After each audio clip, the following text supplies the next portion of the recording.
Başından tуура эмес тартылып, ошон үчүн оңдогонго макул эмес, даже оңдош керек. Эгерде ушул алгачкы вариантынан өзгөрүп кеткен көптөн бери эле байкап атсаңыз, президент айткычакта эмнеге кайрылып, мындай коомчулукка чыгып, ай ушундай желек туура эмес болуп атат деп айткан эмес элеңиз? Ой, барган сайын айтып атат. Эч ким укпаса эмне болот? Анан биз турганда мындай өткөнгө акысы жок. Ата айтып тургандай символика. Кайра ордуна койгула деп атабыз. Эми президент айтып атса, тиякта элдин баары жемишке деп атат. Десе анан кийин биз деле уктук да, кичине аны сыйлап ошону оңдоп коелу кичине мейли деп макул болуп атпайбыз. Японияга барса, ошол жактан да айтыптыр. Эмне жемишке менен окут кыласыңар. Жемишкени көп айдайсыңар деп. Анан эми жок, ошону деле жооп берип койсо болмок да. Жемишкени эмнеси жаман? Жемишкенин өзүн эметкен жокпуз да, гүл болуп турбайбы? Жемишкенин гүлү. А деле гүл, роза деле гүл, гүл кайыр деле гүл. А жемишкенин гүл эмес. Гүл ада.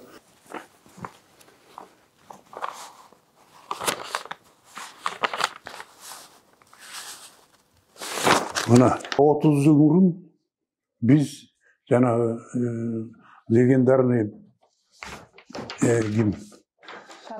парламент бекиткенде муркини бергенбиз. Чиймеси менен тияка. Эми бул эскиз болуп калып калыптыр бир чоң папкада. Ошону издеп атып, орун таап алдым. 30 жыл мурун тартылып ушул берилген да. Мына эми ушуга окшоп турабы, жана тартылган желектерди көрүп атасыңар. Туура эмес тартып коюп, ошо ойдон жүрбөйбүз. Ушуга чейин ушинтип келатабыз. Анан оңдосо барып мурун оңдош керек болчу. Ошондо сиз эмнени өзгөртүүгө макул, эмнени өзгөртүүгө каршы болуп атасыз? Кайсын эмнесин өзгөртүүгө макул, эмнесин азырбы? Мындай желек болгондо семчиканы көрбөйм да. Сразу эле жанагы эмеден чыгып атпайбы ал жерде. Түндүктөн сразу эле жанагы ири жалбырактар чыгып атат. А биздики андай эмес болчу, анан моундай болчу. Анын ортосу да.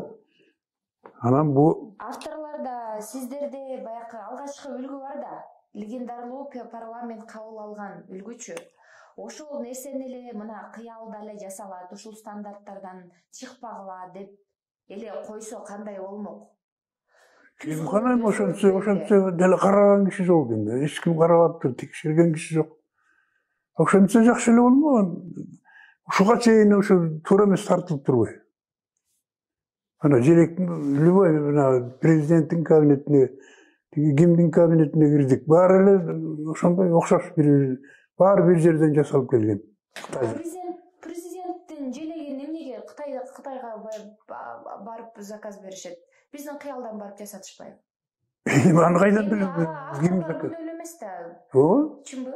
Биз кайдан аны жасап келгенден бир жылдан кийин көрдүк аны. Биз кайда. Анан кийин ай туура эмес болуп тартылып калыптыр тигинин баары. Тыңшабайт эч ким, иши жок. Ошентип 30 жылдан бери келатпайбыз. Эми айткым келгени баягы элдин баарын дүрбөлөңгө салып, азыр баягы тикенек болгон, түз болгон версияга дээрлик Кыргызстандын жалпы баары бир 100 адам макул болсо, калган 7 миллион киши каршы болуп атат. Анан ушинтип элди дүрбөлөңгө чакырбай эле баягы авторлор башында сунушталып, легендарлуу парламент кабыл алган үлгүдөн тайбагыла жасатсаңар келе, мына кыялдан барып жасатасыңар, ошол жерде мына биринчи үлгүлөр жасагандар бар деп эле койсо эмне болмок? Ошондо сонун болмок. Аны эч айткан эч ким жок да. Өзүлөрү тияка Кытайга заказ берип атса, эмне болуп жасаган, ким тарткан белгисиз. Кытайга заказ берген киши күнөөлүү да демек. Эмнеге ошондойбу? Мисалы азыр коомчулукта баягы авторлор өзүңөрдүн жасаган эмгегиңерден, өзүңөрдүн балаңардан баш тартып атасыңар деп авторлорду аябай айыптап атышат да коомчу. Биз кандай баш тартпай эле? Баягы түз тикенек болгон версияны кабыл алып атасыңар, биз ага макул эмес. Жок, наоборот, баш тартпай эле ошол биринчи парламент кабыл алганды кайра ордуна койгула деп атабыз. Жок, сиз деп атасыз. Жусуп Матаев такыр башканы айтып атпайбы? Мен аны кайдан билем? Мен аны менден сурап айтты. Эмне кылайын деп. Эмнени айтып атканын билбейм. Мен жанагы эмеден көрдүм. Ошентип айтыптыр. Өзгөртүп бергиле биз ошол ар бир вариантты эми айткандай кылып жасап атабыз деп авторлордун атынан айтып атпайбы, жалгыз эле өзүнүн атынан эмесчи. Анан ошон үчүн сиздин оюңузду сурайлык деп келдик да сиз. Мен ошону айтайын, атайын ошо силерди кээсин деп бүтүп отурмун. Элдин баары башы чаташып атат. Мындай болуп атат да. Башынан туура эмес тартылып, ошон үчүн оңдогонго макул эмес, даже оңдош керек деп деген ой болчу биздики. Анан оңдогон киши жок. Анан кийин эми жанагы ким президент жана жемишке дегенден кийин анан эми башталып атпайбы? Эми тигини оңдош керек а дегенде. Жок, мейли. Бекбосун агай деле баягы Чемишкедей болбосун, Нурлан бир аз түздөйлүк деп ал деле башында макул болгон деди. Анан азыркы түп-түз болгон тикенекке каршымын деп атат. Сиздин оюңуз кандай? Ой, эми тикенек аны айта берсе баары эле бирдемеге окшой берет да.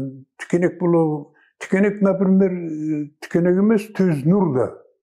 Нур деген түз болот негизи. Мен түз болсо болот да. Эми бу деген эме да, бу деген жанагы аты айтып тургандай символика. Символикада мына кичине ийип койсо боло эме деп нур деп айтып, бирок баягы ошого туура келсе эме деп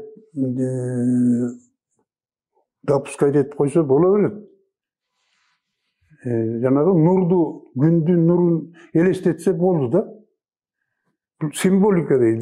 Силер алгачкы сунуштаган желектин нуру ошол эле нурга окшош турбайбы? Семишкага окшошпой эле дагы. Анан аны азыр түз кылганда эмне өзгөрөт? Нурга окшоп турат. Ошо. Эмне өзгөрөт? Ошол эле өзгөрөт. Башка эчтеке өзгөрбөйт. Жок, аны эмне муктаждык аны өзгөрткөнгө түз кылып? Эми президент айтып атса, тиякта элдин баары эле жемишке деп атат. Десе анан кийин биз деле уктук да. Кичине аны сыйлап ошону оңдоп кое алгысына мейли деп макул болуп атпайбыз. Эл каршы болуп атпайбы?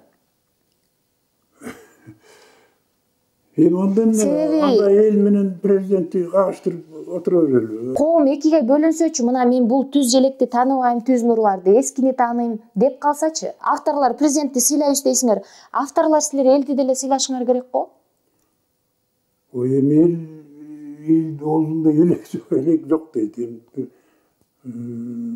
Мен мисалы түшүндүрүп атпайбы? Бул символика. Бул деген биз жанагы күндүн сүрөтүн, же бирдеменин сүрөтүн, боз үйдүн сүрөтүн тартып аткан жерибиз жок. Биз символ жасап атабыз. Ал түз болсо деле боло берет. Мисалы, мага негизги идеябыз орунда турат да. Эчтеке кошпойбуз, только жанагы бир эле нурду түз кылып, кичине мурун ийри эле түз кылып коюп. Моорекини бекиткен да жанагы легендарный парламент 350 депутат моуну бекиткен. Анан аны бузуп салып, анан эми кайра болбойт, аны кабыл албайбыз деген болбойт, незаконный болуп атпайбы? Силер депутаттарга барып, мына негизги үлгү могу калыбына эле келебиз, башка эч нерсесин өзгөртпөйбүз деп айтып көрдүңүздөрбү? Ошентип эле айтканбыз. Азыр жанакы президент сунуштап аткан, жогорку кеңеш сунуштап аткан версияларды алар өзүлөрү тартыштыбы же силер монтип өзгөртсөк болот деп тартып көргөнсүңөрбү? Аны айтып атпайм, мен барбай калдым. Барсам момундай кылып тиги төрт кылып кошуп коюптур. Кимиси айтып, кимиси кошконун билбейм. Чамгарагынды? Себеби тиги ким баягы эскиздерди алып эле тиги Матаевка берди да. Барып жана компьютерге салып кайра тартып кел деп. Анан ал ошондой кылып тартып келбейби? Төрттү кошуп коюптур өзү. Кимиси кошконун билбейм мен. Желек кабыл алгандан кийин силерге патент да берилген эмес да, чынбы? Кайдагы патент? Мисалы, патент силерге берилсе, силер ар бир түндүк жасалганда ошол силердин стандарт боюнча жасаш керек да. Ооба. А силерге бир документ барбы? Эчтеке жок кайдан өкмөт. Өткөндө Бекбосун байке ушундай биздин авторлордун укугун жогорку кеңеш сатып алыптыр деп атпайбы? Сиз бул боюнча маалыматыңыз барбы? Кандай сатып алат? Укукту. Жок, биз авторлор тирүү турса, андай акысы жок эч ким алган. Верховный Совет эмес тиги эме алса дагы. Биз жок болсок анда жогорку совет укугу бар, аны оңдогонго же болбосо такыр алып салып башка жасаганга укугу бар. Анан биз турганда өткөнгө акысы жок. Бирок бизде документте жок болуп атпайбы? Ошо да. Эчкерте өзгөртүү киргизбей эле койсо. Барсам мына ондай болчу мурда. Кичине эле ичкертип койдум болгону. Дедиңиз. Десем муну да кабыл алып кетпей. Түз кылгыла деппи? Түз кылалы. Тиги варианттардын ичин тиги кимге алып барып көргөзүп беришиптир. Президентке. Түз сизге жагып атабы? Болот да, можно мен калтырса болот түздү деле. Мына түндүк бүт эмесин баары бар мына. Эмнеси жаман, эмне кереги бар? Эми төрттү кошуп коюп, баягыны бирөө суроо берсе, унчукпайт. Эмеде парламентте. Кошкондон кийин түшүндүрүп берди. Эмне үчүн коштуң төрттү? Эмне үчүн 3 эмес? Эмне үчүн 5 эмес мисалы? Туурабы? Андай негизи жок болгондон кийин эмнеге кошуп атасыңар?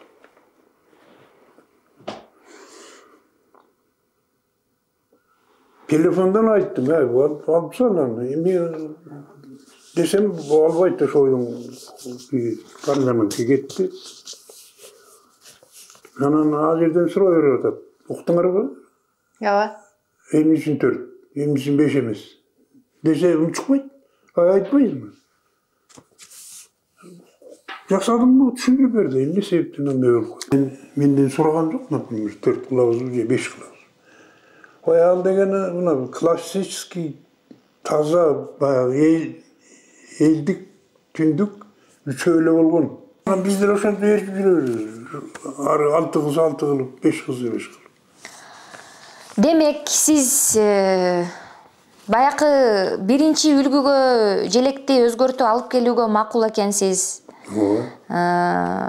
Эгерде нурларын өзгөртүп коелук десе, аны түз кылганга деле макул экенсиз да, Нурларды. Макул. Себеби андан эчтеке өзгөрбөйт. Көп деле эчтеке өзгөрбөйт андан. Идея калып атат. Күн нуру турат. Ана коломто деп атат, коломтого да жарайт. Үстүнөн карасаң, сере эметиги түндүк аркылуу отту көрүп атабыз да. Отту деле алыстан карасаң, нурлар түз эле кетет. Эметиги президент айткандан кийин ушундай бир эки вариант жасаганбыз да. Ак кылып койсо, жок ак болбойт экен. Эгерде ушул алгачкы вариантынан өзгөрүп кеткен көптөн бери эле байкап атсаңыз, президент айткычакта эмнеге кайрылып, мындай коомчулукка чыгып, ушундай желек туура эмес болуп атат деп айткан эмес элеңиз? Ой, барган сайын эле айтып атат. Эч ким укпаса эмне болот? Жылда желек күнүндө авторлор чакырышат, иш-чаралар болот. Ошондо айтып аттык. Айтып аттыңарбы? Телевидениеден эле айтканбыз. Эч кимге көңүл бурбайт. Же документибиз жок болсо барып, мен автормун, оңдогула дегендей. Жалпы эл каршы болуп атса, авторлор эмнеге эсептешпейсиңер элдин ою менен дегенимде. Муну жанагы ким президент айтыш керек. Туугандар, мындай мынчалык эме болгондон кийин этиги биринчи вариантты восстановить этели дагы ошойдон калтыралы. Мен каршы эмесмин. Мен тиги эмеге жемишке эле эметип аткан, мен ошойдон калтыралы деп ошол чечиш керек эми. Мындай кылып көрөлү, тигиндей кылып деп ошондой кылып вариант бергенбиз. Анан түзүн жактырыптыр. Тиги ким? Эметиги. Президент. Анан силерге да жагып калды. Барып алып тиги түз кылгыла, эме кылгыла, биз тетигине ордуна коелу деген эме койгонбуз да. Мурунку биринчи вариантты алып келиш керек. Тетиги эмени легендарный парламенттин бекиткен желекти ордуна коюш керек. Анан кийин анан калган сүйлөш. Takırıp teske başkaça болуп атпайбы тиякта.